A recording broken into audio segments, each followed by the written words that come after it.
Hi everyone and welcome back. Now today's video is all about the connection between sleep and our mental and emotional issues. Again, common knowledge for many, but it wasn't to me. So for those who have never made the connection, this is really interesting, and it's all science. Long-term poor sleep habits and mental and emotional imbalance of any kind and to any degree is directly linked, and it is well documented. Now consider these common statistics. 50% of all psychiatric patients are sleep deprived. 50% of people who are sleep deprived have some degree of mental health imbalance of any kind and at any age. Now, just for interest, did you think that these mental health issues were the results of genetics or simply the way we were born? Right? Well, it turns out we were wrong. With the completion of the Human Genome Project, it was found there is no gene for any mental health issues. Either side of 1% are the results of faulty genes, while the other 99% are lifestyle related, which is interfering with the natural balance of healthy genetic instruction or expression. Now, poor sleep is a common cause of irritability and anger issues and lessens our ability to cope with stress of any kind, family and business. Every one of us reacts the same to being sleep deprived, but to different degrees. Long-term ongoing sleep deprivation leads to anxiety 25% of the time and depression 67% of the time, and 4 times more likely to develop a major depression. Now that is such a common outcome. Whoa. And now if we're having these sleep issues long term, then it's something we must be aware of and begin to do something to change that outcome, because it can be changed. You see, we get used to poor sleep, but mentally and emotionally we become out of balance, and more on that later. Now, mental health issues tend to make it harder to sleep well. And a good reason is that these issues all include a highly activated stress response over a long period of time. Now that means excessive stress hormones swishing around inside our body, adrenaline and cortisol for example, highly sensitized nervous system, an imbalance of electromagnetic brain waves, mind churning, internal doubt, anxiety, panic attacks, and continually questioning of self-logic, and fear of the unknown, heart and pulse racing and elevated blood pressure, to name just a few common links. And just who can sleep with all that going on? Now, women generally end up sleep deprived more often than men. And why is that?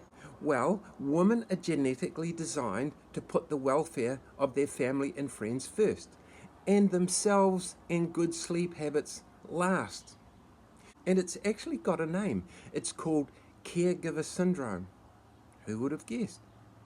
Women are naturally programmed to be more on guard duty to protect the children. Again, that naturally means an elevated stress response with an increase in cortisol levels, which can mean less opportunity for deep restorative sleep.